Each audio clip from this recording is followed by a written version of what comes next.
Hello बच्चों, नमस्कार। मैं ममतेश कुमार आप सभी का स्वागत करता हूं आपके अपने परिवार रोजगार विद अंकित में। कैसे हैं आप सभी मेरे प्यारे साथी? उम्मीद करूंगा आप बहुत ही अच्छे होंगे, एकदम बेहतरीन होंगे, लाजवाब, जानदार, शानदार, गजब मेरे दोस्त आप सभी होंगे। तो सभी मेरे प्यारे साथी जुड़ेंगे अपनी कक्षा के साथ, और सभी दोस्तों को प्रणाम है, नमस्कार है, सुप्रभात, गुड मॉर्निंग है, राधे राधे, नमस्कार। प्यारे दोस्त, कैसे हैं आप सभी? उम्मीद करूंगा आप बहुत ही अच्छे होंगे, एकदम बेहतरीन, जानदार, शानदार, गजब मेरे दोस्त होंगे। तो सभी मेरे प्यारे साथी जुड़ जाएंगे अपनी कक्षा के साथ, और सभी दोस्तों को प्रणाम है, नमस्कार है, सुप्रभात है, गुड मॉर्निंग है। प्यारे साथी, आज जो है हमारा भक्ति काल है। इस भक्ति काल को हम लोग करेंगे एकदम बेहतर और ज़बरदस्त तरीके से, अच्छे तरीके से करेंगे। तो आगे बढ़ते हैं। भक्ति काल में हम लोग कहाँ तक आ गए थे मेरे दोस्त? हम परमानंद दास पर आज हम आए हैं। तो परमानंद दास के बारे में हम लोग आज जानेंगे कि कौन थे परमानंद दास। ठीक है ना? कौन थे परमानंद दास? देखिए, यह भी वल्लभाचार्य के शिष्य थे। ध्यान देना मेरी बात पर। यह कौन थे? वल्लभाचार्य जी के शिष्य थे। अष्टछाप में थे ये भी। और इनका जो निवास स्थान है वो कहाँ था मेरे दोस्त? कन्नौज था। इनका जो निवास स्थान है मेरे दोस्त वो कहाँ था? कन्नौज था। ठीक है। इनका एकमात्र ग्रंथ है परमानंद सागर।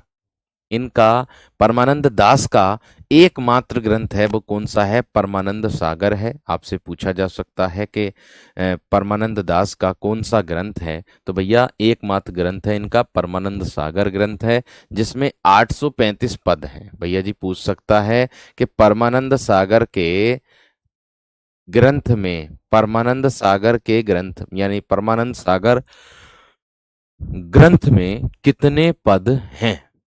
तो आपको विधिवत तरीके से पता होना चाहिए कि जी इसमें कितने पद हैं मेरे दोस्त आपके। इसमें हैं आप लोगों के पद, वो हैं मेरे दोस्त आपके 835 पद हैं। कितने पद हैं? 835 पद हैं। इतनी बात सबकी समझ में आ गई?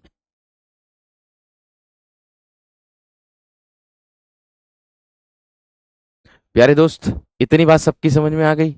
चलिए आगे देखिएगा, वल्लभाचार्य के शिष्य मंडल में स्थान क्या था? तो देखिएगा, परमानंद दास को वल्लभाचार्य के अष्टछाप कवियों में स्थान प्राप्त था। पहली बात तो ये भी दिमाग में रखना है। ठीक है।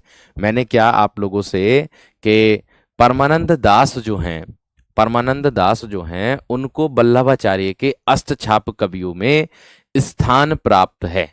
उनको क्या है मेरे दोस्त? अष्टछाप कवियों में मेरे दोस्त क्या है? स्थान प्राप्त है। ये बात सबकी समझ में आ गई? इतनी बात तो सभी मेरे प्यारे साथियों की क्लियर हो गई है ना? हो गई होगी एकदम बेहतरीन तरीके से। आगे देखो क्या कह रहा है। अष्टछाप वल्लभ संप्रदाय के 8 प्रमुख कवि जो श्री नाथ जी बालकृष्ण की सेवा और स्तुति में लगे थे। यानी कि अष्टछाप जो है, वल्लभ संप्रदाय के 8 प्रमुख कवि हैं जो श्रीनाथ जी यानी कि बालकृष्ण, श्रीनाथ जी अर्थात बालकृष्ण की सेवा और स्तुति में लगे थे। स्तुति मतलब मेरे दोस्त आप सो कह सकते हो प्रशंसा में लगे थे, सेवा में लगे थे। ठीक है। वात्सल्य रस के कवि अगर मैं बात करूं तो उनकी रचनाओं में बालकृष्ण की लीलाओं का अत्यंत मेरे दोस्त भावुक, मधुर और वात्सल्यपूर्ण वर्णन मिलता है। यानी कि अगर मैं बात करूं कि वात्सल्य रस के जो कवि हैं उनकी जो रचनाओं में बालकृष्ण की लीलाओं का जो है अत्यंत भावुक और मधुर और वात्सल्यपूर्ण वर्णन मेरे दोस्त मिलता है। वात्सल्यपूर्ण वर्णन मेरे दोस्त मिलता है। इतनी बात सबकी समझ में आ गई? इतनी बात सभी मेरे प्यारे साथियों की क्लियर हो गई है ना? इतनी बात सभी मेरे प्यारे वीरों की क्लियर हो गई है ना? एक बार थम्स अप करके बताएंगे जल्दी से। यहां तक क्लियर हुई है ना? फटाफट बताएंगे दोस्त। यहां तक बात क्लियर हुई है ना? एक बार थम्स अप करके बताएंगे दोस्त, जल्दी से।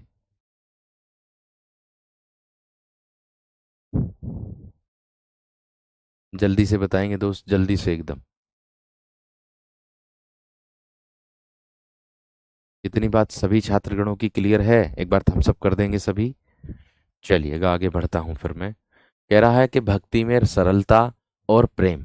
देखिए, उनका मानना था कि सच्ची भक्ति के लिए न तो योग की आवश्यकता है और न ही ज्ञान की।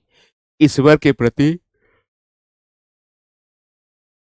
ईश्वर के प्रति निष्काम ईश्वर के प्रति निष्काम प्रेम ही पर्याप्त है। ईश्वर के प्रति जो है, भगवान के प्रति निष्काम प्रेम ही क्या है मेरे दोस्त, पर्याप्त होता है। निष्काम प्रेम ही पर्याप्त होता है, ये दर्शाया गया है।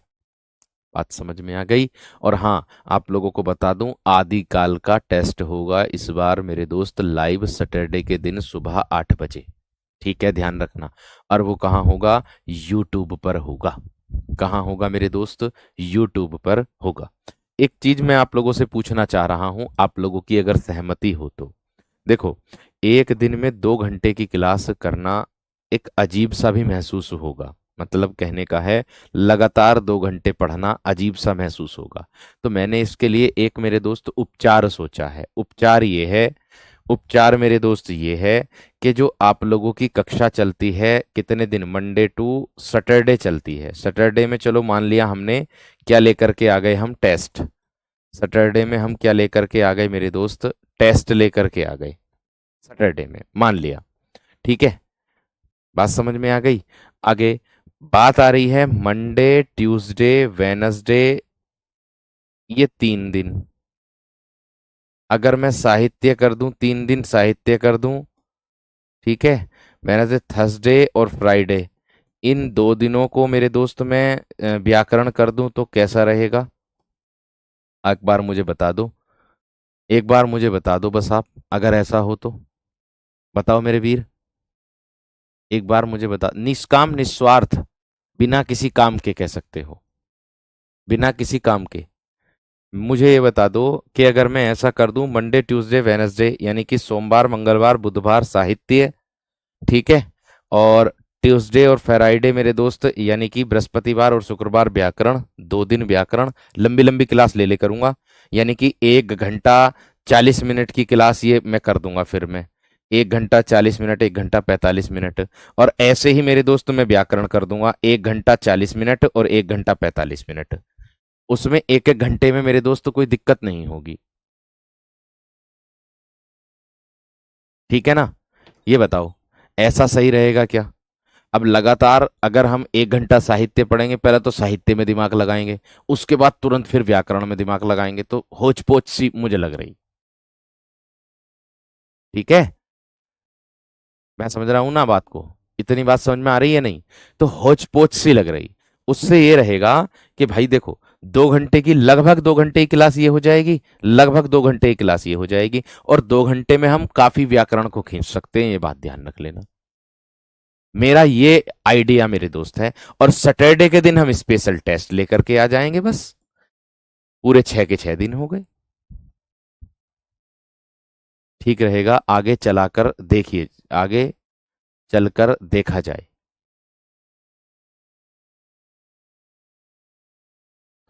गलत रहेगा सर जी, साहित्य को रोज लेकर के चलिएगा। देखो,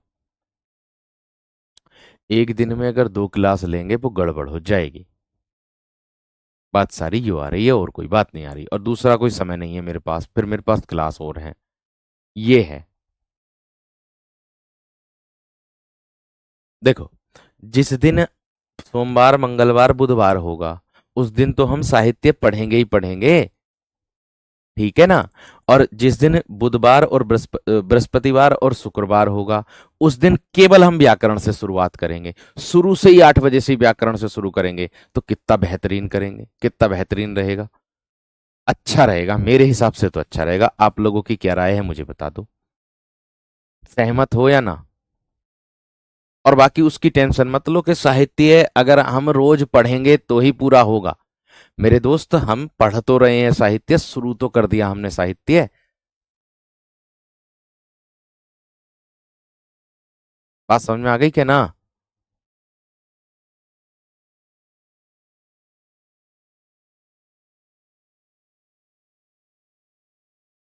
ठीक है ना? इतनी बात समझ में आ गई है ना? अच्छा, साहित्य सब समझ में आ रहा है। चलो, इसके लिए मैं भाई और कुछ विचार करता हूँ, अभी कुछ नहीं कह सकता मैं। अभी मैं कुछ नहीं कह रहा हूँ। बाकी इसके लिए मैं और विचार करूंगा, नई कुछ चीज सोचूंगा जो हो सकता है। ठीक है ना? नई कुछ चीज सोचूंगा जो हो सकता है, आप चिंता ना करें। ठीक है, कुछ और सोचूंगा भाई, अभी कुछ नहीं कह रहा हूं। ब्रज और कृष्ण में अनुराग क्या है मेरे दोस्त? आगे, ब्रज और कृष्ण में क्या है मेरे दोस्त? अनुराग है। अब देखिएगा इधर, मैंने कहा उन्होंने ब्रजभूमि गोकुल, उन्होंने क्या किया मेरे दोस्त? ब्रजभूमि की अगर मैं बात करूं, गोकुल की अगर मैं बात करूं, ठीक है, गोकुल की बात करूं, वृंदावन की बात करूं, आदि को ही स्वर्ग माना है। आदि को ही क्या माना है उन्होंने? स्वर्ग माना है। और श्री कृष्ण को मूल तत्व जीवन का उद्देश्य बताया है। और श्री कृष्ण को क्या बताया है मेरे दोस्त? ठीक है ना? मैंने क्या कहा कि श्री कृष्ण को, है ना, मैंने कहा श्री कृष्ण को जो है मूल तत्व जीवन का उद्देश्य बताया है। जीवन का क्या बताया है? उद्देश्य इसका बताया है। बात समझ में आ गई क्या ना? बात क्लियर हो गई? आगे देखो, हे विधना तो सो अचरा पसारी, हे विधना तो सो अचरा पसारी मांगो, हे विधना तो सो अचरा पसारी मांगो, है ना? हे भगवान, मैं तुझसे क्या दिया है? जन्म जन्म दीजो यही ब्रज बसीवो, यानी कि हे भगवान, मैं तुझसे हाथ फैला करके बस एक ही वरदान मांगता हूं। आंचल फैला करके बस मैं तुझसे एक ही वरदान मांगता हूं, हर जन्म में मुझे ब्रज में वास मिले, जहां मेरे प्रभु श्री कृष्ण की लीलाएं होती हैं। जहां मेरे प्रभु श्री कृष्ण की लीलाएं होती हैं। बात समझ में आ गई क्या ना? इतनी बात सबकी समझ में आ गई है ना? इतनी बात क्लियर हो गई है ना? एक बार थम्स अप करके बता दो।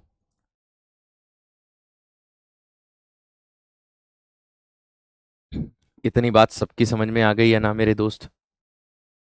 फटाफट बताओ जल्दी से। चलो, बहुत बढ़िया, बहुत शानदार, बहुत ही गजब। आगे बढ़ रहा हूं अगले मुख्य बिंदु पर। अच्छा, एक बात बताओ, चलो मैं इसका समय आप लोगों का व्याकरण का कोई और ही रख देता हूं। मैं एक बार वो देखूं जो आपका टाइम टेबल है। आपकी 6 बजे होती है, एक 7 बजे क्लास होती है आपकी, है ना? 7 बजे से क्लास होती है शुरू, रात को। तो हम्म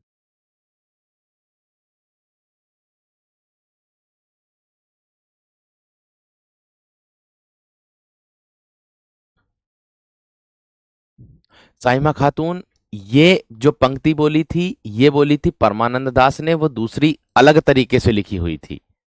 वो अलग तरीके से लिखी हुई थी। ठीक है ना?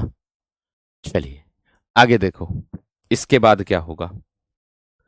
आगे देखो, मेरे दोस्त, एक तरफ दे रखे हैं प्रेस, तोता, और एक तरफ रचना, एक तरफ वर्ष, और उसके रचनाकार कवि। ये देखिएगा, यहां पर देखिएगा, यहां पर देख रही है।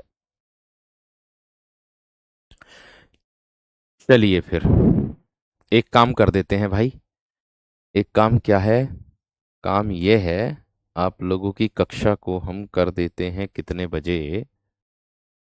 हम्म,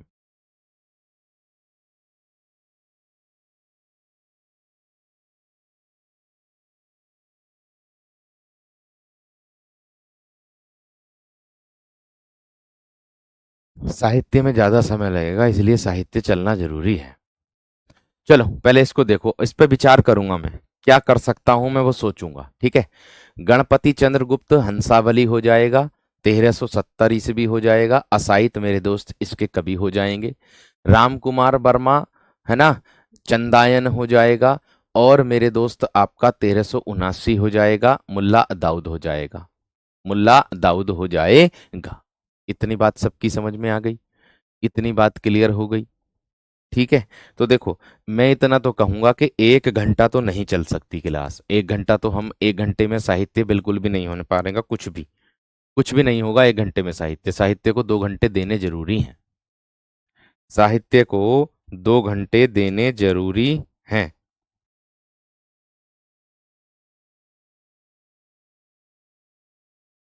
बात समझ में आ गई है ना? बात क्लियर हो गई है ना? ठीक है। प्रस्तोता का अर्थ क्या होता है पता है? पेश करने वाला। ये पेश करने वाला है। किसी वस्तु या चीज को पेश करता है, जो जो पेश करता है, प्रस्तुत करता है, उसको कहते हैं। लेकिन कवि कौन है? रचनाकार कौन है? असाहित। चंदायन के मुल्ला दाऊद। हजारी प्रसाद द्विवेदी कौन है? प्रस्तोता है। प्रस्तोता है। ठीक है। आगे। ठीक है। आगे। सत्यवती कथा 1501 ईश्वरदास। रामचंद्र शुक्ल मृगावती कुतुबन इसके लेखक हैं। ठीक है भैया। प्रेस प्रस्तोता का अर्थ होता है मेरे दोस्त कि पेश करने वाला। जो किसी वस्तु को या किसी चीज को पेश करता है उसको कहते हैं पेश करने वाला। उसको कहते हैं। ठीक है। बात समझ में आ गई है ना? इतनी बात सबकी समझ में आ गई है ना? ये बताओ पहले तो थम्स अप करके। ठीक है। हाँ, व्याकरण अगले हफ्ते से शुरू करूंगा। व्याकरण जो है अगले हफ्ते से शुरू करूंगा।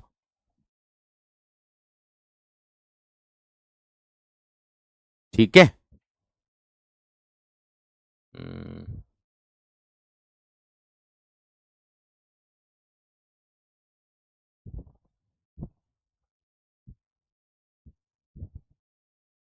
चलो आगे बढ़ते हैं मेरे दोस्त। आगे क्या कह रहा है? हिंदी के जो प्रमुख सूफी कवि और उनके काव्य निम्नलिखित हैं मेरे दोस्त। कौन कौन से हैं, कैसे हैं, वो देख लीजिएगा। किस तरीके से हैं ये भी देख लीजिएगा। ठीक है ना? देखो। अरे, ये प्रस्तुत करने वाले हैं। इस रचना को प्रस्तुत किया इन्होंने, प्रस्तुत किया इन्होंने, प्रस्तुत किया इन्होंने, प्रस्तुत किया इन्होंने। और इसके लेखक जो हैं वो ये हैं। लेखक जो हैं वो ये हैं। ये है इसका मतलब। ये है इसका मतलब मेरे दोस्त। बात समझ में आ गई है ना? बात क्लियर हो गई या ना? अब बताओ। बात क्लियर हुई या ना? अब आराम से हो गई होगी। आराम से हो गई होगी क्लास। बिल्कुल एकदम समझ में भी आ गई होगी।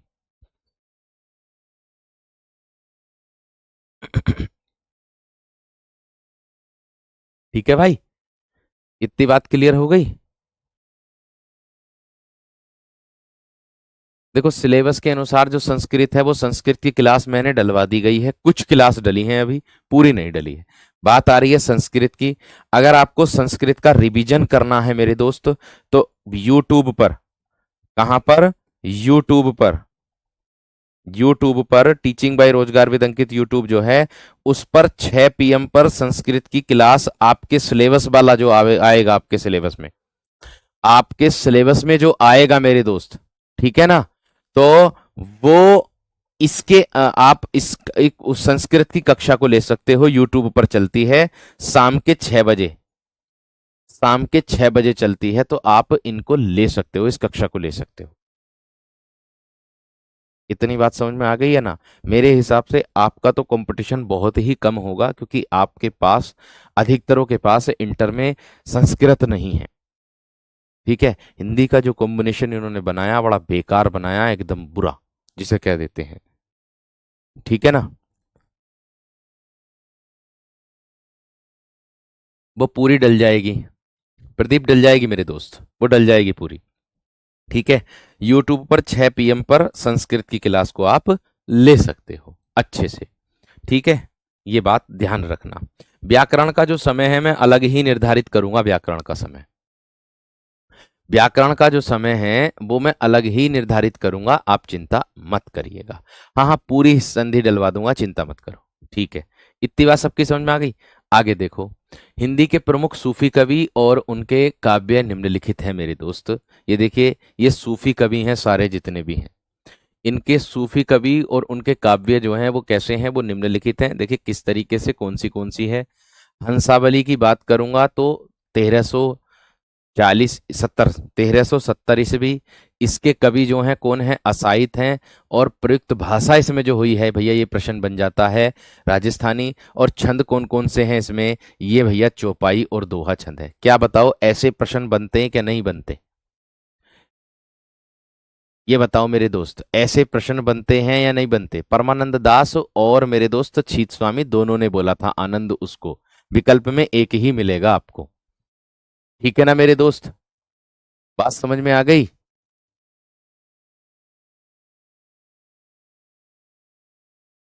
इतनी बात सबकी समझ में आ गई है ना?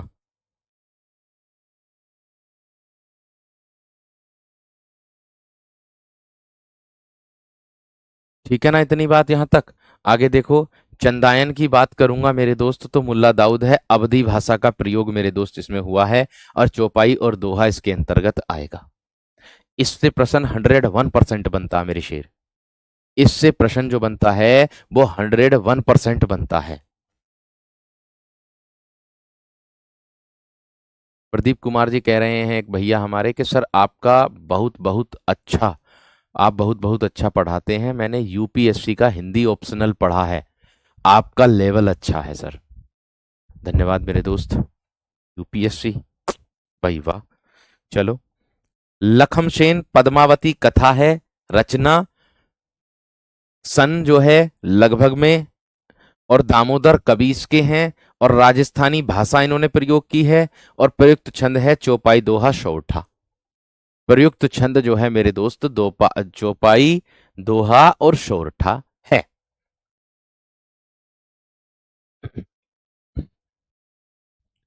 इतनी बात सबकी समझ में आ गई?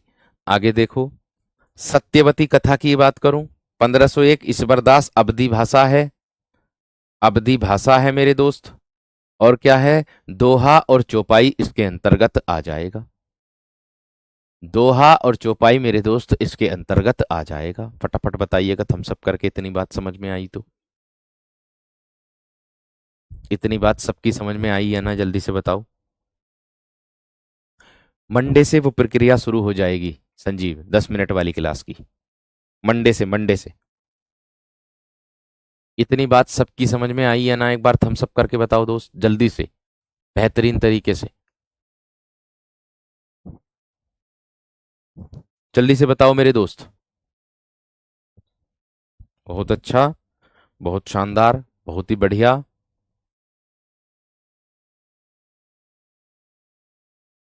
बढ़ू वीर, बढ़ू मेरे शेरों, जल्दी से बताओ। व्याकरण की कक्षा का समय क्या रखा जाए?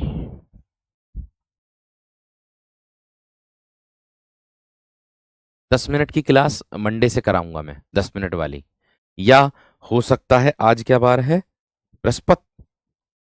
आज क्या बार है? बुध बृहस्पति। चलो जो भी बार है।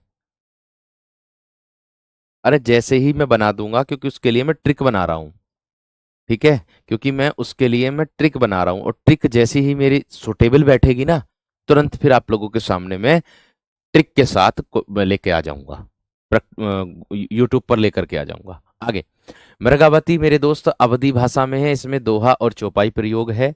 माधवानल, माधवानल कामद कंदला गणपति की है, राजस्थानी भाषा प्रयोग हुई है। और दोहा और छंद प्रयोग इसमें हुआ है, दोहा छंद।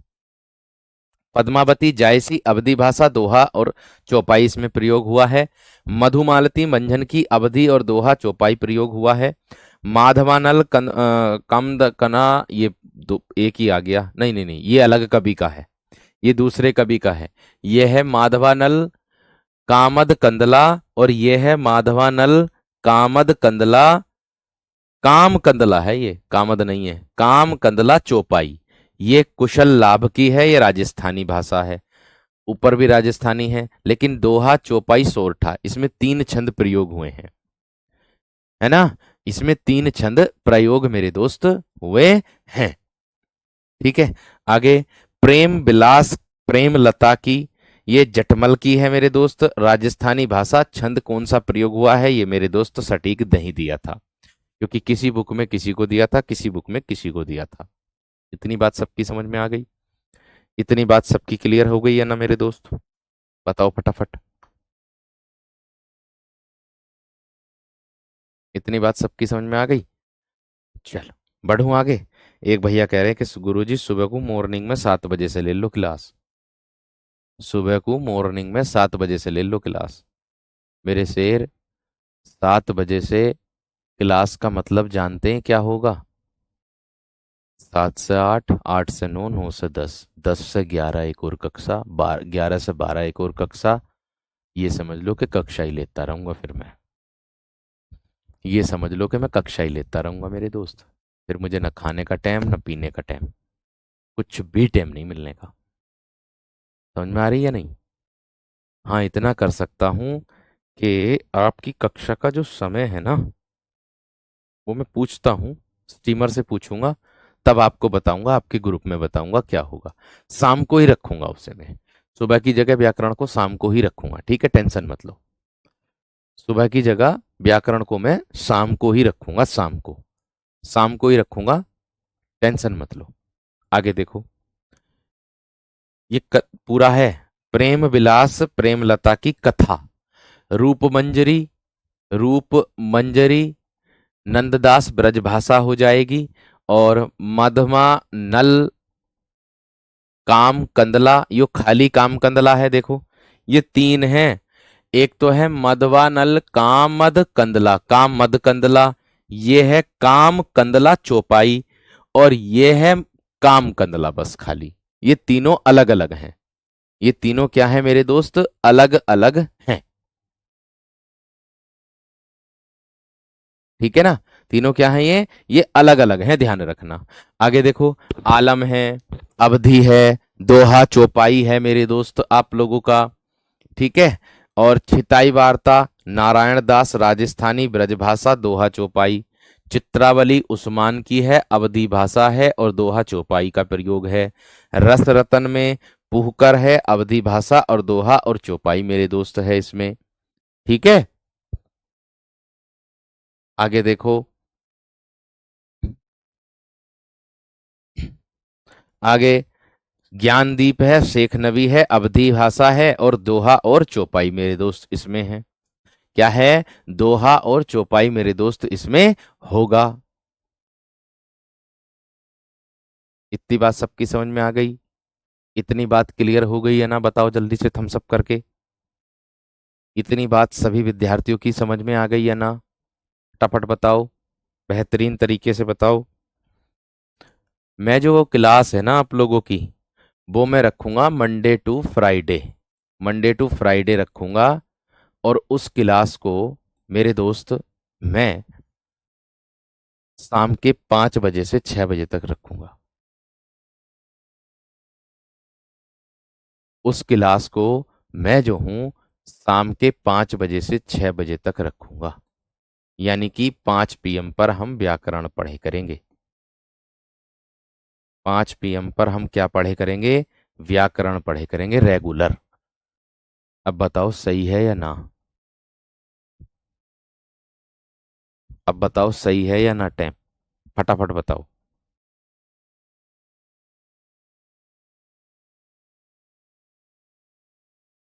अब बताओ मेरे दोस्त।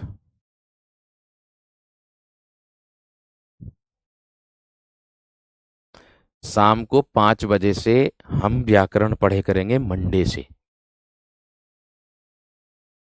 शाम 5, 5 से 6। ना ना, सुबह को तो चलेगी आपकी क्लास, सुबह को तो चलेगी। अरे देखो, ये ज्यादा दिन क्लास नहीं चलेगी। ये क्लास आप लोगों को मंडे टू फ्राइडे मैंने बताई है। मंडे टू फ्राइडे का मतलब है जो लोग नहीं देख पाओगे ना लाइव, वो आप लोग मेरे दोस्त वो देख लेना यूट्यूब, बाद में देख लेना रिकॉर्डेड फॉर्म में। बाद में रिकॉर्डेड फॉर्म में देख लेना।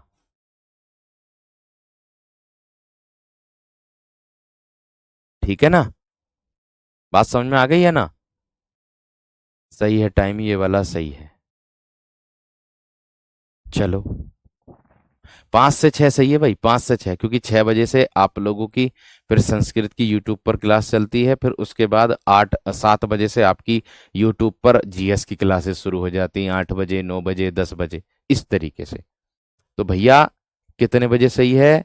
ये है आपका शाम के 5 बजे। ये मंडे टू फ्राइडे है, और जो साहित्य की क्लास है वो आपकी आपके समय पर ही है।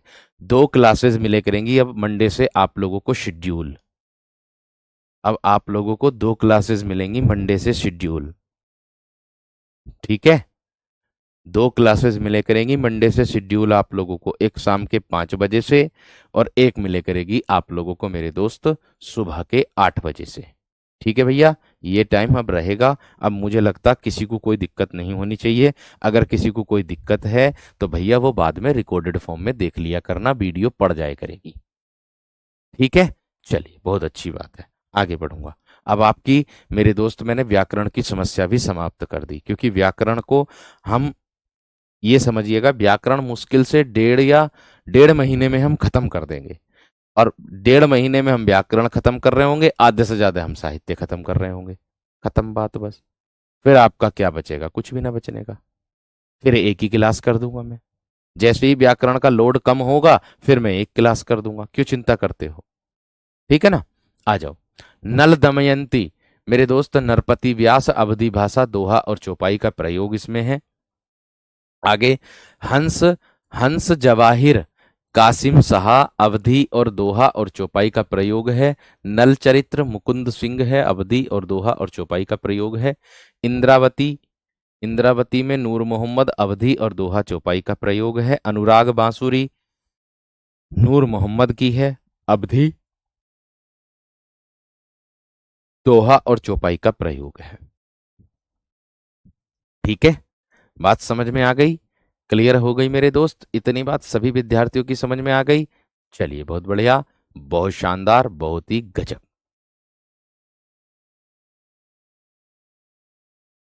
प्रतीक्षा त्रिपाठी कह रही नो सर 7 AM पर नहीं है। नहीं, हम जैसी वाइफ, हाउस वाइफ को बहुत काम होता। नहीं नहीं नहीं, 5 बजे से 6 बजे तक बहुत है, बस 1 घंटा फिक्स है अब आपकी। 5 से 6 फिक्स है अब आपका समय। ठीक है ना, मंडे से है। मंडे से आपको 2 कक्षाएं मिलेंगी। एक कक्षा मिलेगी सुबह के 8 बजे से, जो आप बखूबी अपनी कर दोगे, और एक कक्षा मिलेगी शाम के 5 बजे से, जिसको आप आराम से कर दोगे। ठीक है ना, तो कोई दिक्कत वाली बात नहीं है। अब तुम समझिएगा कि 1 घंटा 30 मिनट इसको पढ़ाना पड़ेगा, 1.5 घंटे इसको पढ़ाई करूंगा, उसके बाद फिर 10 बजे से कक्षा, उसके बाद फिर 11 बजे से कक्षा, उसके बाद फिर 2 बजे से एक कक्षा है। बात समझ रहे हैं कि नहीं? ये भी बात समझो। ठीक है, तो चलिएगा आगे बढ़ते हैं। हित हरिवंश, हित हरिवंश के बारे में जानते हैं क्या होगा। यह है कि तुम्हारे दिमाग को भी थोड़ा सा मतलब सांत्वना मिलेगी, और मुझे भी थोड़ी सी सांत्वना मिलेगी। अब एक 8 बजे अगर मैं करता साहित्य, 9 बजे तुरंत मेरे दोस्त में व्याकरण करता, तो दिमाग खराब हो जाता एकदम से, कि अभी तो साहित्य पढ़ा है, एकदम से व्याकरण पढ़ लो, तो दिमाग में कुछ ना घुसता, हौच पोच सा हो जाता। तो इसलिए शांति के साथ पढ़ना बहुत जरूरी है। ठीक है ना। तो चलिए, हित हरिवंश की बात करूं। राधा वल्लभी संप्रदाय के प्रवर्तक गोसाई हितहरि वंश का जन्म किसका? मेरे दोस्त गोसाई हितहरि वंश का जो जन्म है वो संवत 1559 मथुरा के बाद बाद गांव में हुआ था। मथुरा के बाद गांव में हुआ था, गांव में हुआ था मेरे दोस्त। इतनी बात सबकी समझ में आ गई? आगे देखो। इनके पिता का जो नाम था वो केशव दास मिश्र था। इनके पिता का जो नाम था वो केशव दास मिश्र था। इनकी माता का जो नाम था वो तारावती था। इनकी जो माता का नाम था मेरे दोस्त वो क्या था? तारावती था। इतनी बात समझ में आ गई? इतनी बात क्लियर हो गई? ठीक है, इतनी बात सबकी समझ में आ गई? आगे देखो, आगे क्या कह रहा है। ये मध्वानुपाई गोपाल भट्ट के शिष्य थे। किसके? ये माधवानुपाई गोपाल भट्ट, गोपाल भट्ट के क्या थे, शिष्य थे। पीछे इन्हें स्वप्न में राधिका जी ने मंत्र दिया। स्वप्न मतलब सपने में। इन्हें सपने में राधिका जी ने सपने में आकर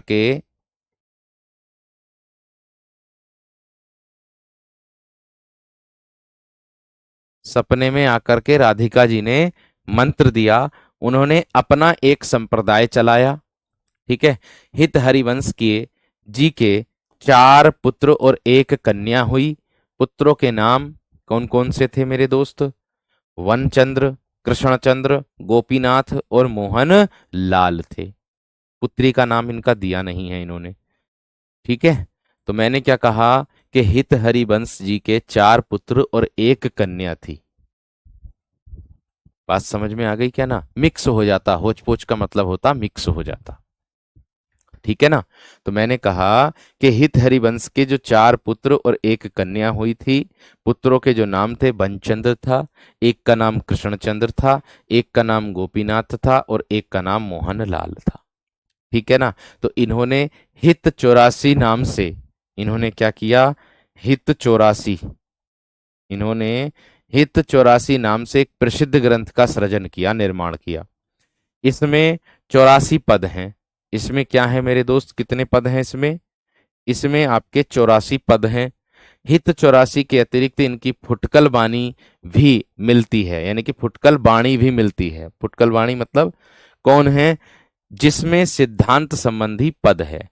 ठीक है, जिसमें क्या है? सिद्धांत संबंधी पद है। अरे राधा नहीं थी, राधा, राधिका राधा को बोलते हैं उनको। ये भक्ति काल चल रहा, और भक्ति काल में सबसे ज्यादा कवि जो हैं कृष्ण के अनुयायी थे। बात समझ में आ गई क्या ना? ठीक है, बात क्लियर हो गई है ना?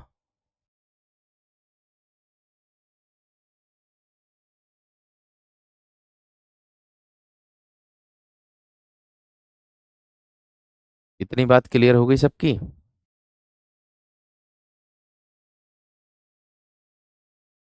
आगे देखेंगे। जैसे रहो को काहू मनहि दिए, मेरे प्राणनाथ श्री श्यामा शपथ करो तिन छिए। जो अवतार कदम भजत है धरी, दृढ़ व्रत जू हिए, तेऊ उमगी तजत मर्यादा वन विहार रस पिए। खोए रतन फिरत जो घर घर कौन काज इमिजिए, हित हरिवंश अनंत सच नाही बिन या रसी ही पिए। सिद्धांत संबंधी कुछ फुटकर पद इनके हैं। ठीक है, तो इसमें क्या बताया है मेरे दोस्त, देख लीजिएगा, आप लोगों के सामने है। किसी को चाहे जहां भी रहने दो। यहां देखो कविता में कहा गया है, क्या कहा गया है? रहो कहू काहीं मन ही दिए, यानी कि रहो कहूं मतलब किसी को चाहे चाहे जहां भी रहने दो, मुझे कोई मतलब नहीं है। काहू मन ही दिए, मुझे कोई मतलब नहीं है। फुटकल पद कह दो या फुटकल बाणी कह दो मेरे दोस्त। बात समझ में आ गई क्या ना? बात क्लियर हो गई है ना? इतनी बात सबकी समझ में आ गई? ठीक है। तो इन्होंने कहा मुझे अपने प्राणनाथ श्री कृष्ण यानी कि श्याम सुंदर की सौगंध है। मेरे प्राणनाथ ही श्री श्यामा शपथ करो तिन छिए, यानी कि श्री कृष्ण की जो है क्या खा रही हैं? सौगंध, यानी कि कसम खा रही है। क्या खा रही हैं मेरे दोस्त? कसम खा रही हैं। बात समझ में आ गई क्या ना? कसम खा रही हैं।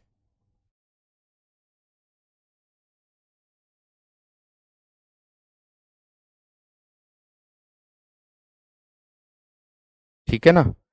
फुटकल का अर्थ होता है वैसे तो अलग को दर्शाता, जो समूह से भिन्न को दर्शाता, लेकिन फुटकल पद वह होता है कि वह शब्द या वाक्य होता है जो किसी बड़े समूह या रचना से अलग हो।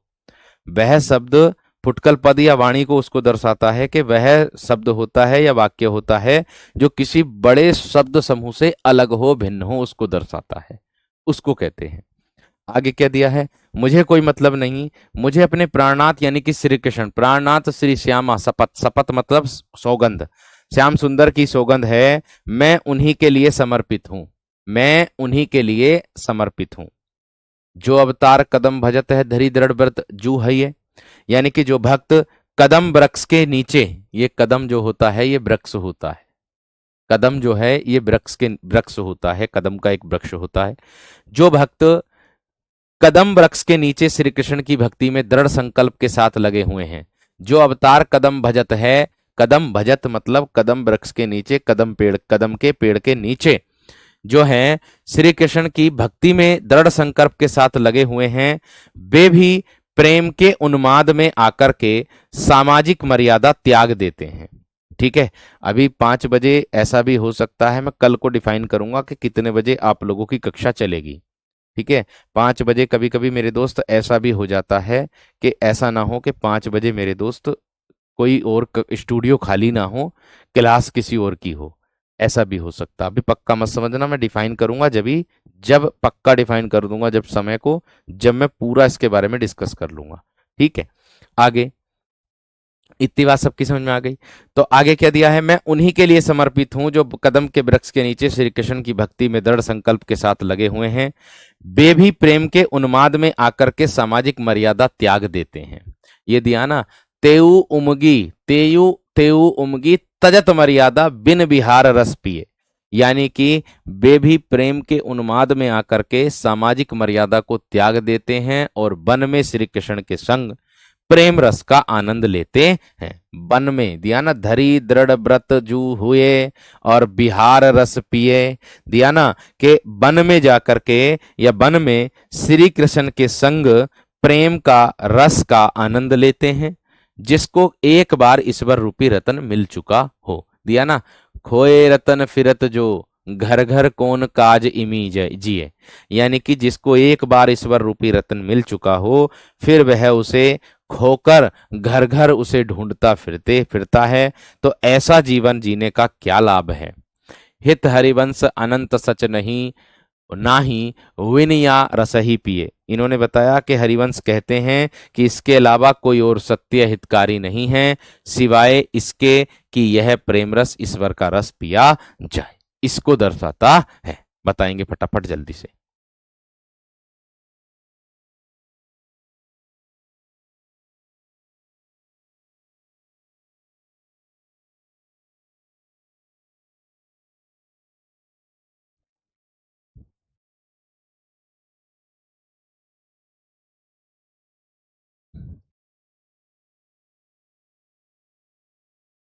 इतनी बात सबकी समझ में आई, इसका अर्थ समझ में आया नहीं जो नीचे लिखा है सारा? अर्थ क्लियर हुआ है ना मेरे दोस्त? जल्दी से थम्स अप करके बताओ।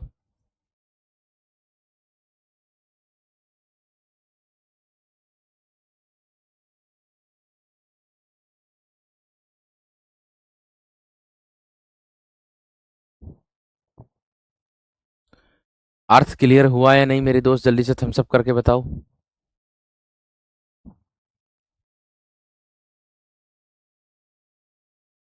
फटाफट बताओ थम्स अप करके।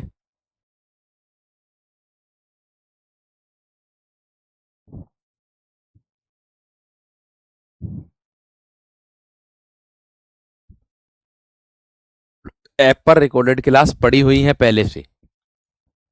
अरे इसमें बहुत आसान है, इसमें बताया कि किसी को चाहे जहां भी रहने दो, इसमें बताया है कि किसी को चाहे जहां भी रहने दो, मुझे कोई मतलब नहीं है, मुझे अपने प्राणनाथ श्री कृष्ण श्याम की सौगंध है, कसम खाई है, मैं उन्हीं के लिए समर्पित हूं। और जो भक्त कदम वृक्ष के नीचे श्री कृष्ण की भक्ति में दृढ़ संकल्प के साथ लगे हुए हैं, वे भी प्रेम की उन्माद में आकर के सामाजिक मर्यादा को त्याग देते हैं और वन में श्री कृष्ण के संग प्रेम रस का आनंद लेते हैं, उसको दर्शाया है। आगे क्या कह रहा है कि जिसको एक बार ईश्वर रूपी रत्न मिल चुका हो, फिर वह उसे खोकर के घर घर उसे ढूंढता है, घर घर उसे ढूंढता फिरता है। तो ऐसा जीवन जीने का क्या ही लाभ है।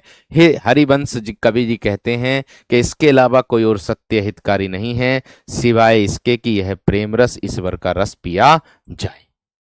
ब्रज नव तरुणी कदम मुकुट मणि श्यामा आजुवानी, नक सिकलो अंग अंग माधुरी मोहे श्याम धनी। भैया क्या कह रहा है? हित 84 से लिया हुआ है ये, हित 84 से लिया हुआ है। कैसे? इसमें क्या कहा जा रहा है यहां ध्यान से देखिएगा। ब्रज की नवयुवती, क्या दिया है? ब्रज की नवयुवती गोपियों के समूह के बीच आज श्री कृष्ण श्यामा मुकुटमणि सभी में, मुकुटमणि सभी में सबसे सुंदर और श्रेष्ठ बनकर प्रकट हुए हैं, सबसे सुंदर और श्रेष्ठ बनकर के प्रकट हुए हैं। ठीक है, शोभायमान हुए हैं। श्री कृष्ण के पाव के नख से लेकर के, श्री कृष्ण के नख सिक दिया ना, नख मतलब नखून से लेकर के सिर की चोटी तक उनका हर अंग मधुरता से भरा हुआ है। ऐसे श्याम धनी है ना, मुझे मोह मंत्र मुग्ध कर रहे हैं। ऐसे श्याम धनी मुझे मंत्र मुग्ध कर रहे हैं। इतनी बात समझ में आ गई। फुटकर पद को मैंने बता दिया था मेरे दोस्त के किसी बड़े शब्द या वाक्य के छोटे अंश को कहते हैं, उससे अलग या भिन्न उसको कहते हैं। ठीक है, इतनी बात समझ में आई है ना? इतनी बात सबकी समझ में आई या ना मेरे दोस्त? गदाधर भट्ट के बारे में जानेंगे अब हम। किसके बारे में जानेंगे अब हम? गदाधर भट्ट के बारे में जानेंगे। ये क्या कह रहे हैं भैया जी हमारे? गदाधर भट्ट जी क्या कह रहे हैं, इनके बारे में जानेंगे। ये चैतन्य महाप्रभु के शिष्य थे, यहां ध्यान देंगे। ये कौन थे मेरे दोस्त? ये चैतन्य महाप्रभु के कौन थे मेरे दोस्त? शिष्य थे। ठीक है, यह गौड़ीय संप्रदाय के प्रमुख भक्त कवियों में गिने जाते हैं। यह कौन है? यह गौड़ीय संप्रदाय के, गौड़ीय संप्रदाय के प्रमुख भक्त कवियों में गिने जाते हैं। ऐसा प्रसिद्ध है कि ये महाप्रभु चैतन्य को भागवत की कथा सुनाया करते थे। ये ऐसा मतलब प्रचलित है, ऐसा प्रसिद्ध है कि महाप्रभु चैतन्य को भागवत की कथा सुनाया करते थे। कौन? ये। ठीक है, भागवत की कथा सुनाया करते थे ये। आगे क्या कह रहा? इसी आधार पर, आगे कह रहा, इसी आधार पर इनका समय महाप्रभु चैतन्य के समय विक्रम संमत 1542 से 1590, कितना बताया है? 1542 से 1590 विक्रम संमत बताया, के आसपास बताया है, अनुमानित किया जाता है, किया जा सकता है। चैतन्य महाप्रभु और 60 गोस्वामियों के संपर्क में कारण आचार्य रामचंद्र शुक्ल ने इनका कविता काल विक्रम संमत, देखो रामचंद्र शुक्ल के अनुसार कितना है? विक्रम संमत 1880 से 1600 के कुछ बाद तक, 1600 के कुछ बाद तक अनुमानित किया है। किसने? आचार्य रामचंद्र शुक्ल ने किया है। ये किसने किया है? ये आचार्य रामचंद्र शुक्ल ने किया है। आगे, भट्ट भट्ट जी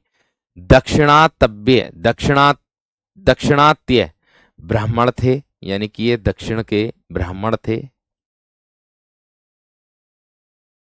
आगे, ये संस्कृत के दिग्गज विद्वान थे। इसी कारण इनके ब्रज भाषा के पदों में भी संस्कृत शब्दों की प्रचुरता है, यानी कि इनके जो ब्रज भाषा के पद हैं उसमें भी मेरे दोस्त संस्कृत की क्या है? प्रचुरता पाई जाती है। आगे, इनका ब्रज भाषा पर पूर्ण अधिकार था। इनका जो था वो क्या है मेरे दोस्त? ब्रज भाषा पर क्या था? पूर्ण अधिकार था।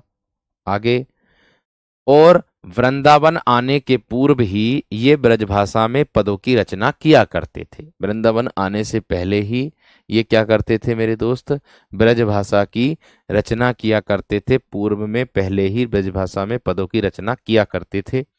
ऐसा प्रचलित है कि गोस्वामी की प्रेरणा से वृंदावन आए और महाप्रभु चैतन्य का शिष्यत्व ग्रहण किया, यानी कि गोस्वामी की जो प्रेरणा है उससे मेरे दोस्त वृंदावन आए थे ये, और प्रभु चैतन्य का शिष्यत्व ग्रहण किया, इनका शिष्यत्व इन्होंने ग्रहण किया और साधुओं के साथ या साधुओं से गदाधर भट्ट के द्वारा रचित निम्न पूर्वानुराग के पद को सुन करके जीव गोस्वामी जो हैं वो क्या हो गए थे, मुग्ध हो गए थे, मोहित हो गए थे। क्या हो गए थे मेरे दोस्त? जीव गोस्वामी मुग्ध हो गए थे। इतनी बात सबकी समझ में आ गई? इतनी बात सबकी समझ में आ गई या ना मेरे दोस्त? ये चैतन्य महाप्रभु के शिष्य थे। यानी कि आप लोगों से प्रश्न पूछा जा सकता है कि जो चैतन्य महाप्रभु हैं इसके शिष्य कौन थे? तो गदाधर भट्ट, या गदाधर भट्ट के गुरु कौन थे? तो चैतन्य महाप्रभु।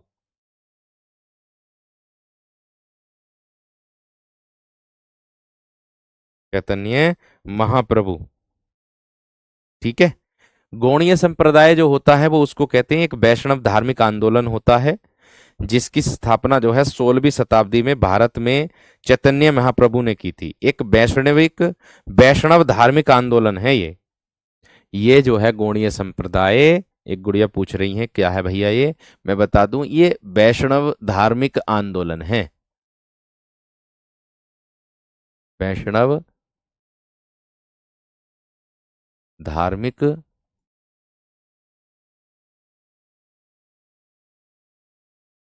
आंदोलन है ये वैष्णव धार्मिक आंदोलन है गुड़िया रानी। ठीक है। इतनी बात समझे? इतनी बात समझे या ना? आगे देखेंगे मेरे दोस्त क्या कह रहा है। भट्ट जी की अभी तक रचनाओं में केवल स्फुट पद ही प्राप्त हैं। भट्ट जी की जो अब तक रचनाएं हैं अभी तक बस केवल इनके स्फुट पद ही प्राप्त हैं। दिया है इनके स्फुट पद गदाधर की वाणी नामक पुस्तक में संकलित हैं। यानी कि इनके जो स्फुट पद है ना वो गदाधर की वाणी नामक वाणी नामक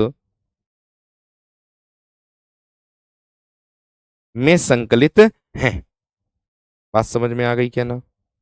स्फुट का जो अर्थ होता है प्रकाशित कह सकते हो।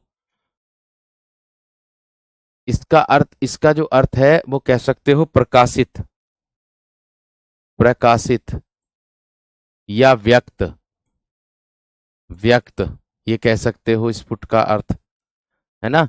इस इनके जो प्रकाशित पद हैं वो गदाधर की वाणी में नामक पुस्तक में संकलित मेरे दोस्त है।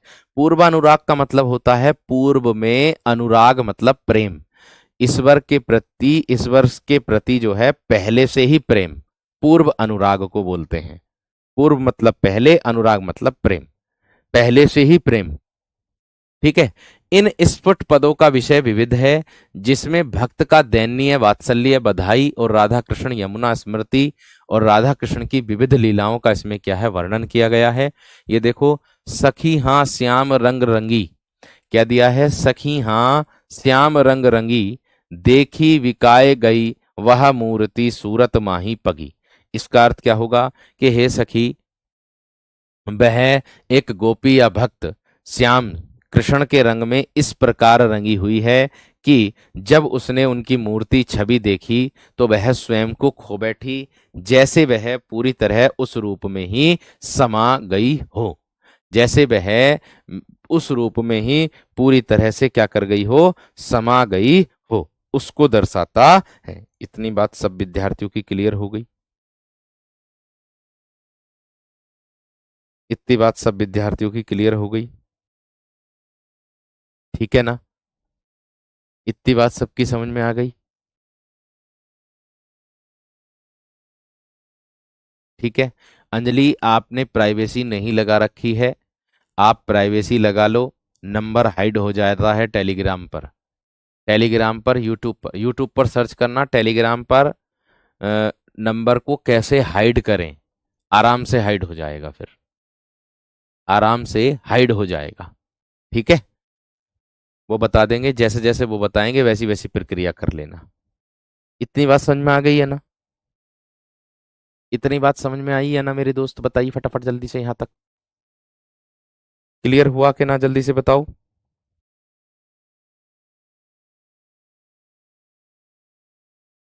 बताइए जल्दी से।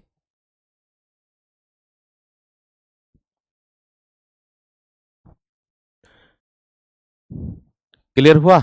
आगे देखो। झूलती नागरी नागर लाल, मंद मंद सब सखी झुलावती, गावती गीत रसाल। मतलब सुंदर राधा जी या गोपी अपने नागर मतलब सुंदर श्याम लाल यानी कि श्याम को कृष्ण के साथ झूला झूल रही हैं। सभी सखियां उन्हें धीरे धीरे झुला रही हैं और रस से भरपूर गीत गा रही हैं। इसका अर्थ ये है। और रस से भरपूर क्या गा रही हैं? गीत गा रही हैं। बात समझ में आ गई अक्षिता? क्लियर हो गई इतनी बात? एकदम बेहतरीन, जबरदस्त। आगे देखो। जयति श्री राधिके सकल सुख साधिके, तरुण मणि नित्य नव तन किशोरी। यानी कि जय हो हे श्री राधा जी, जय हो हे श्री राधा जी, आप समस्त सुखों की सराधिका यानी कि दात्री हैं, स्रोत हैं। आप तरुणों में रतन के समान हैं। आपका रूप नित्य नवीन और सदा किशोरी रूप में है। इसका अर्थ ये रहा नीचे। इसका अर्थ ये रहा नीचे। देखो कितनी मेहनत लगती है मेरे दोस्त इसको तैयार करने में, आप जान रहे हैं नहीं? एलटी है ये। सीटी बजवा देता सबकी। क्या है? एलटी ग्रेड है ये सीटी तक बजवा देता सबकी। क्या है? ये एलटी है। ठीक है, एलटी ग्रेड है ये। गिरे तो कोई नहीं, गिरे तो कोई नहीं उठे, गिरे तो कोई नहीं, गिरे तो कोई नहीं उठे तो जमाना आ गया, गिरे तो कोई नहीं उठे तो जमाना आ गया, जिम्मेदारियों का बोझ लेकर के निकले तो कमाना आ गया, जिम्मेदारियों का बोझ लेकर निकले तो कमाना आ गया। घर पर गैस भी जलानी नहीं आती थी जिस लड़के को, घर पर गैस भी जलानी नहीं आती थी जिस लड़के को, माँ से दूर हुआ तो उसे खाना भी बनाना आ गया, माँ से दूर हुआ तो उसे खाना भी बनाना आ गया। कितनी बेहतरीन लाइन है, देखो मैंने बोली आप लोगों के लिए, है ना? ये उन लड़कों को समर्पित हैं जो घर से दूर रह करके तैयारी कर रहे हैं, मेहनत कर रहे हैं। है कि नहीं? चल आगे। स्वामी हरिदास के बारे में जानेंगे मेरे दोस्त। स्वामी हरिदास क्या हैं, इनके बारे में जानेंगे, ये क्या कह रहे हैं।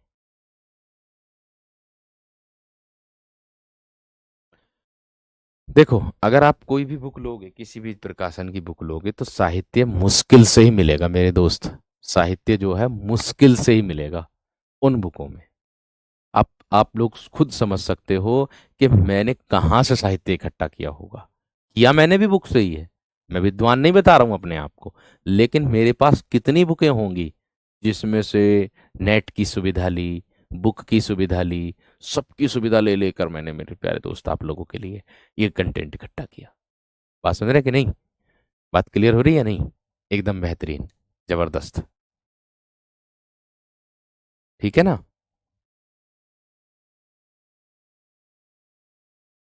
चलो बढ़े मेरे दोस्त आगे। आगे स्वामी हरिदास के बारे में हम जानते हैं। स्वामी हरिदास कौन थे? ठीक है, तो देखो स्वामी हरिदास, इनका जो जन्म है वो 1490 ईस्वी में हुआ था। ध्यान देंगे मेरे दोस्त, इनका जो जन्म है वो 1490 ईस्वी में हुआ था। ये भक्त कवि, शास्त्रीय संगीतकार तथा कृष्णोपासक सखी संप्रदाय के प्रवर्तक थे। यानी कि कृष्णोपासक का मतलब होता है कृष्ण का उपासक जो होता है। क्या बोलते हैं मेरे दोस्त? जो कृष्ण का मेरे दोस्त उपासक बोलते हैं उसको बोलते हैं मेरे दोस्त कृष्णोपासक। बात समझ में आ गई क्या ना? बात क्लियर हो गई है ना मेरे दोस्त? इतनी बात सबकी समझ में आ गई एकदम बेहतरीन तरीके से। ठीक है ना मेरे दोस्त? आगे देखो, आगे क्या कह रहा है। सखी संप्रदाय के प्रवर्तक थे। इन्हें ललिता सखी का अवतार माना जाता। बेहतरीन प्रश्न है, देखो किनको? इनको। इनको किसका संप्रदाय माना जाता है, मतलब अवतार माना जाता है? ललिता सखी का। ललिता सखी का अवतार माना जाता है। ठीक है, कृष्णोपासक का मतलब होगा ये कृष्ण के उपासक थे, ये भगवान कृष्ण के उपासक थे उसको बोलते हैं। बात समझ रहे हैं ना? आगे देखो। ये वैष्णव भक्त थे। ये कैसे थे मेरे दोस्त?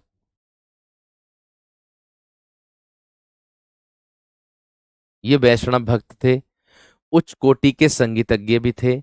ये प्राचीन शास्त्रीय संगीत के अद्भुत अद्भुत विद्वान और चतुष शैली के रचयिता थे। और क्या थे ये? चतुष शैली के रचयिता थे। भैया इन्हीं से ही प्रश्न बनेगा आपका, ये बात ध्यान रखना। इन्हीं से ही प्रश्न बनेगा आप लोगों का। प्रसिद्ध गायक तानसेन के शिष्य थे। देखो, प्रसिद्ध गायक किसके शिष्य थे? तानसेन के शिष्य थे। कौन? स्वामी हरिदास। प्रसिद्ध गायक तानसेन के क्या थे मेरे दोस्त? ये शिष्य थे। आगे, अकबर इनके दर्शन करके वृंदावन गए थे। अकबर क्या किया था? अकबर ने इनके दर्शन किए थे और वे वृंदावन गए थे।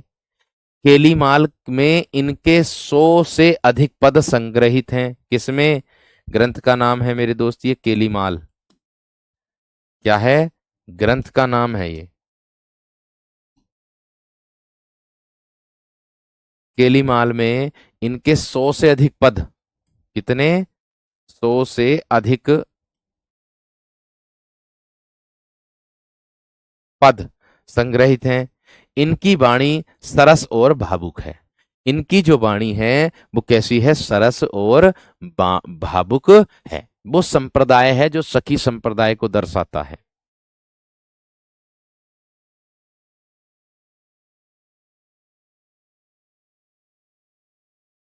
इतनी बात समझ में आ गई है ना? इतनी बात क्लियर हो गई? बात समझ में आ गई है ना? मैंने कहा प्रसिद्ध गायक तानसेन इनके शिष्य थे, यानी कि तानसेन का गुरु कौन हो गया फिर? हरिदास जी। तानसेन का गुरु कौन हो गया फिर? हरिदास जी। केलीमाल क्या है? इनका एक ग्रंथ है जिसमें 100 यानी कि 100 से अधिक पद संग्रहित इसमें लिखे गए हैं। बात समझ में आ गई है ना? बात क्लियर हो गई है ना? यानी कि ये क्या है? ये एक प्राचीन शास्त्रीय संगीत के अद्भुत विद्वान भी थे और चतुष्धूप शैली के मेरे दोस्त रचयिता। चतुष्धूप शैली के रचयिता यानी कि एक रचना है ये भी चतुष्धूप शैली। चतुष्धूप शैली भी एक रचना है एक प्रकार से। उसके क्या थे? ये रचयिता थे, रची थी इन्होंने।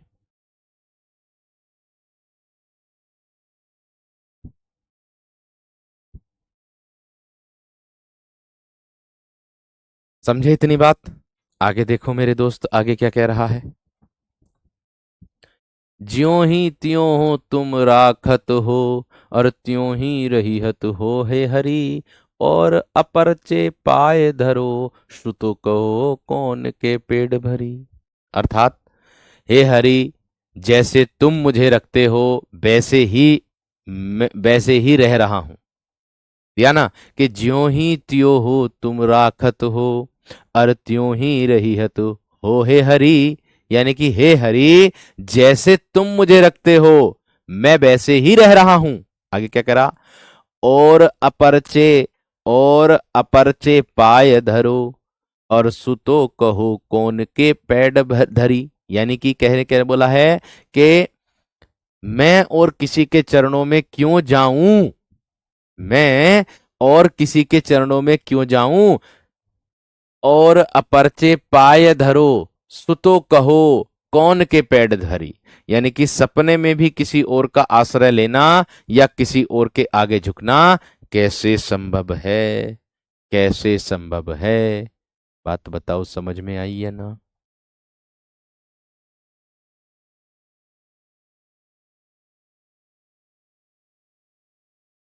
ठीक है, इसको गा करके भी आप लोग कर सकते हो। ज्यों ही है ज्यों ही त्यों हो तुम राखत हो, त्यों ही रहियत हो हे हरि। और अपरचे पाय धरो, सुतो कहो कौन के पेड़ भरी। इस तरीके से भी कर सकते हो, दोहा छंद की तरह गा सकते हो इसको। ठीक है, बात समझ रहे नहीं? आगे देखो। सूरदास मदन मोहन, भैया जी इनका एक और कवि आ गए हैं जिसका नाम है मेरे दोस्त सूरदास मदन मोहन जी। क्या नाम है इनका? सूरदास मदन मोहन अकबर के समय में संडीले के अमीन थे। यानी कि संडीला एक जगह का नाम है मेरे दोस्त। ये सूरदास मनमोहन अकबर के समय में थे। अकबर के समय में संडीले के क्या थे? अमीन। अमीन किसको बोलते हैं जानते होंगे आप लोग? अमीन पटवारी, ये जानते हैं नहीं जानते? अमीन थे ये। ठीक है। जाति के ये ब्राह्मण और गौड़ीय संप्रदाय के वैष्णव थे। देखिए, गौड़ीय संप्रदाय वैष्णव धर्म का आंदोलन होता है जो दर्शाता है। आगे, इनका रचना काल 1590। इनका जो रचना काल है वो 1590 और 1600 के बीच बताया जाता है। इनका जो रचना काल है वो 1590 से 1600 के बीच मेरे दोस्त ये बताया जाता है।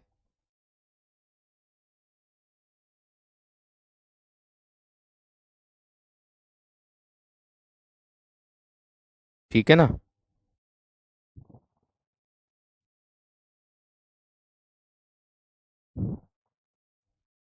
क्लियर है? अपरचा जो होता है वो अन्य को पिछले को भी कह देते हैं। ठीक है। अपरचा जो होता है वो अन्य और पिछले को भी कह देते हैं। ठीक। आगे देखो, ये बताया तो है मैंने कि और अपरचे पाय धरो। अपर बोलते हैं ऊपर को, है ना? चे पाय धरो सुतो कहो कौन के पैड भरी। यहां पर बताया, इसका पूरे का अर्थ है कि सपने में भी किसी और का आश्रय लेना, पाय धरो, है ना? सुतो या किसी और के आगे झुकना, ये कैसे संभव है? मैं और किसी के चरणों में क्यों जाऊं, इसको दर्शाया। इसका पूरा अर्थ मेरे दोस्त वो वही है जो मैंने बताया आपको। के बीच बताया जाता है। इनके संदर्भ में कहा जाता है, इनके संदर्भ में कहा जाता है कि एक बार संडीले तहसील की, एक बार जो संडीले तहसील की मालगुजारी के,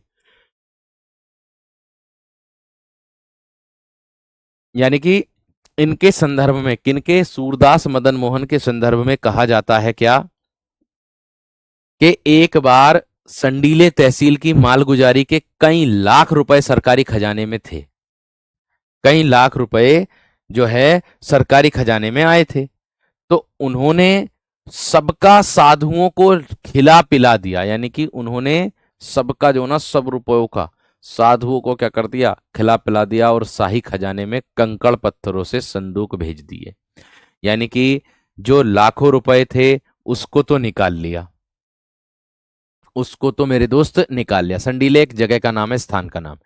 तो संडीले की जो तहसील थी उसमें मालगुजारी के कई जो हैं लाख रुपए आए थे सरकारी खजाने में। तो इन्होंने क्या किया? सबका जो है साधुओं को मेरे दोस्त खिला दिया, पिला दिया। शाही खजाने में फिर क्या करा उन्होंने? कंकड़ पत्थरों से संदूक भेज दिए, जिनके भीतर कागज के चिट यह लिख कर रख दिए थे, 13 लाख संडीले आए, सब साधुन मिली गटेक, और सूरदास मदन मोहन आधी रात ही सटेक। मतलब इन्होंने कह दिया कि 13 लाख संडीले आए। इन्होंने कहा कि 13 लाख बालशाली मल संडीले युद्ध के लिए आ गए हैं। तब सभी साधुजन मिलकर भगवान को पुकारने लगे। सूरदास जी कहते हैं तभी मदन मोहन श्री कृष्ण आधी रात को ही तुरंत प्रकट हो गए। ये इसमें दर्शाया है, ये इसमें दर्शाया है। भक्ति काल बहुत बड़ा है भैया, भक्ति काल बहुत बड़ा है। बात समझ में आई या? 13 लाख संडीले आए, मतलब 13 लाख संडीले आए, सब साधुन मिली गटेक। यानी कि सब साधुओं ने मिलकर के गटक गए, सब साधु मिलकर के गटक गए। गटेक मतलब गटक गए। सूरदास मदन मोहन आधी रात ही सटेक। यानी कि इन्होंने कहा कि 13 लाख संडीले आए थे, बलशाली मल्ल संडीले जिसको हम बोलते हैं, युद्ध के लिए आ गए हैं। और तभी सभी साधु जन मिलकर के भगवान को पुकारने लगे। सूरदास कहते हैं, यानी कि कौन? मदन मोहन श्री कृष्ण आधी रात को ही मेरे दोस्त तुरंत प्रकट हो गए। आधी रात को ही क्या हो गए? तुरंत प्रकट हो गए। उसको दर्शाता है। हाँ, सूरदास मदन मोहन ये दूसरे कवि हैं, खाली सूरदास अलग हैं। खाली सूरदास अलग हैं और ये अलग हैं। ठीक है। आगे देखो मेरे दोस्त, क्या है ये? श्री भट्ट। ये निम्बार्क संप्रदाय के प्रसिद्ध विद्वान। किसके हैं ये? निम्बार्क संप्रदाय के प्रसिद्ध विद्वान केशव कश्मीरी के प्रधान शिष्य हैं। किसके हैं ये? केशव कश्मीरी के क्या है मेरे दोस्त? प्रधान शिष्य हैं ये। इनका जो जन्म बताया जाता है वो 1595 ईस्वी के आसपास बताया जाता है, अनुमान लगाया जाता है। अतः इनका जो कविता काल है, संवत संवत जो है वो 1625 या उसके कुछ आगे तक माना जा सकता है, यानी कि 1625 या उसके कुछ आगे तक माना जा सकता है।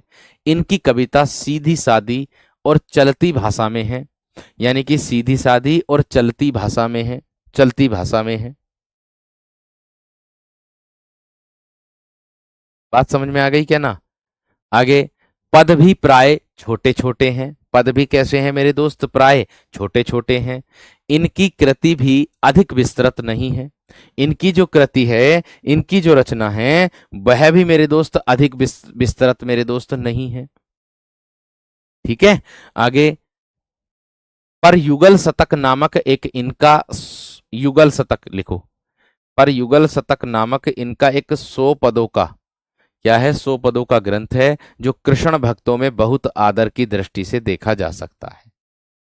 जो कृष्ण भक्तों में मेरे दोस्त बहुत आदर की दृष्टि से कैसे देखा जा सकता है, उसको दर्शाया जाता है।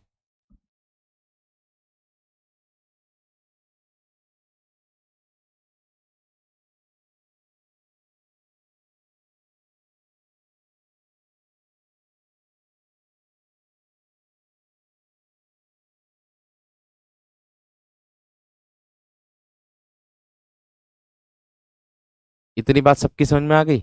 आगे देखो, अतिरिक्त इनकी एक छोटी सी पुस्तक आदि वाणी भी मिलती है।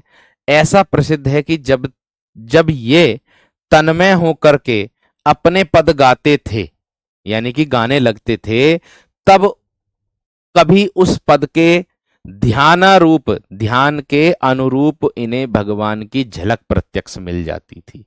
यानी कि कहने का मतलब है कि जब ये तन्मय होकर के, जब ये क्या करते थे मेरे दोस्त?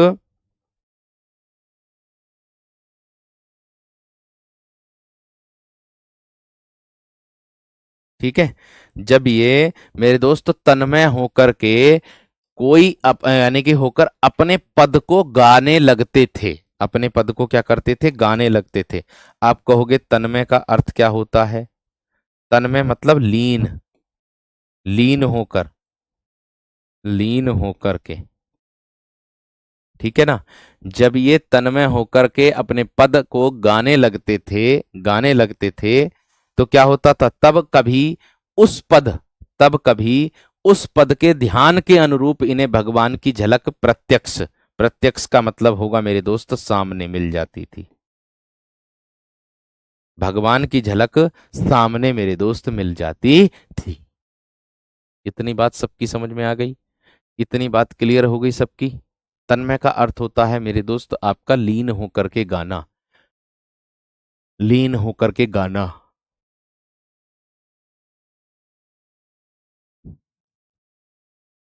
समझ में आई इतनी बात? क्लियर हुई इतनी बात?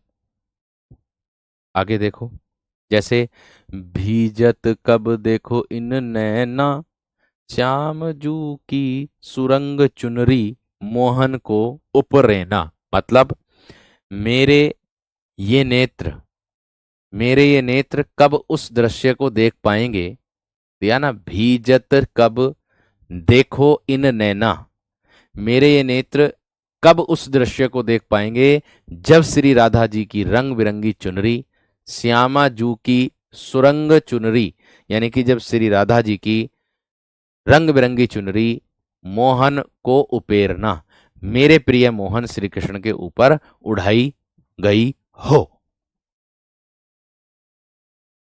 यानी कि मेरे प्रिय मोहन श्री कृष्ण के ऊपर ओढ़ाई गई हो, उसको दर्शाता है। इतनी बात बताओ। सर, इनका अर्थ भी लिखना जरूरी है क्या? देखो, अगर आप अर्थ लिखना चाहते हो तो लिख लीजिएगा, उसमें आपका ही फायदा है। क्योंकि आपको पंक्ति का अर्थ पता चल जाएगा, तो हालांकि अर्थ तो लिखने के लिए नहीं आएगा, लेकिन बस केवल आपको समझने के लिए है, क्योंकि ये ब्रज भाषाओं का प्रयोग इसमें हुआ है ना। तो उसका अर्थ अगर हमें समझ आ जाता तो अच्छे से हमें और समझ आ जाता है, ये भी बात ध्यान रखना। ठीक है ना। आगे देखो।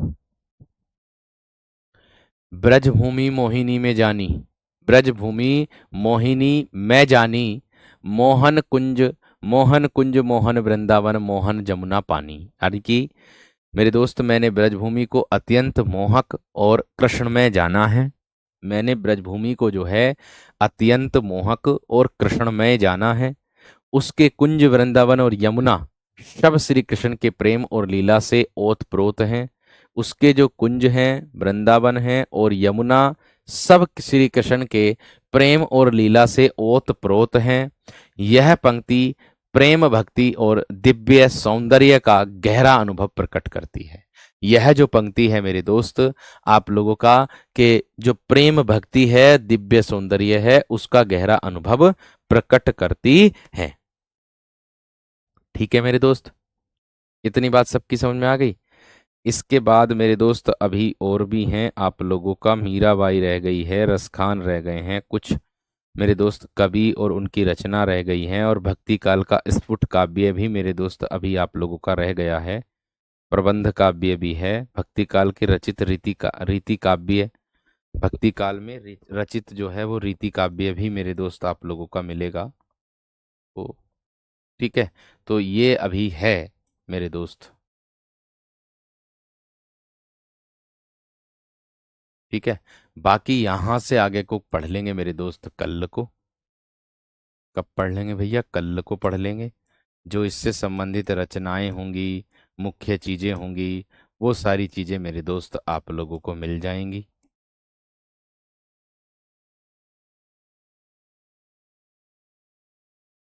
वो सारी चीजें मेरे दोस्त आप लोगों को क्या हो जाएंगी? मिल जाएंगी। ठीक है भैया, तो ये बात ध्यान रखनी है, कल पढ़ेंगे इससे आगे को। यहां तक पढ़ते हैं आज ही, क्योंकि बहुत ज्यादा हो जाएगा, फिर आप भी, दिमाग आपका भी चकराने लगेगा। ने बोला था रिकॉर्डेड फॉर्म ऐप पर पहले से बड़ी है, पर वो तो 2023 और 24। हाँ हाँ, मैं कह रहा हूँ, देखो सुनो, मैं ये कहना जा रहा हूँ आप लोगों से कि नीलू, जो वो संस्कृत की कक्षा पढ़ी है, अगर हम, मेरे दोस्त, 6 बजे उन रिवीजन कराती हैं मैम, जो आपके लिए भी फायदा है। यूट्यूब पर जुड़ जाना, टीचिंग बाय रोजगार विद अंकित पर चलती है क्लास रेगुलर, वो भी जुड़ जाना। दूसरी चीज एक और है कि मेरे दोस्त, कल भक्ति काल समाप्त होगा, क्योंकि कल भक्ति काल में ही मेरे दोस्त मैं और भी मुख्य मुख्य चीजें लेकर के आने वाला हूँ। अंतिम छोर चल रहा है इसका, अंतिम छोर चल रहा है भक्ति काल का, तो जो मुझे और मुख्य लगेगा कि हाँ इससे प्रश्न बन सकता है, वो अंतिम चीज मैं कल जोड़ करके लाऊंगा। ठीक है ना। तो 2 घंटे की क्लास में तो पागल हो जाओगे आप भी, ये बात का भी ध्यान रखना। ठीक है, क्योंकि इतना कंटेंट हो जाएगा, इतना कंटेंट हो जाएगा, आप परेशान हो जाओगे बहुत ज़्यादा। इसके लिए मैं विचार करूंगा, मुझे क्या करना चाहिए, क्या नहीं करना चाहिए, दूसरी कक्षा कब मुझे लगानी चाहिए, उसके लिए मैं आप लोगों को बता दूंगा। आप चिंता मत करो, वो मेरी जिम्मेदारी है कोर्स को समय से पूर्व पूरा कराना। ठीक है वीरो, कोर्स को पूर्व समय से पूरा कराना वो मेरी जिम्मेदारी है। बाकी बात रही संस्कृत की, संस्कृत को मैंने रिकॉर्डेड फॉर्म में मेरे दोस्त डलवाया है ना। अभी बाकी और जो टॉपिक रह गए हैं उनको भी मेरे दोस्त मैं करवा दूंगा। ठीक है, नमस्कार, धन्यवाद, जय हिंद।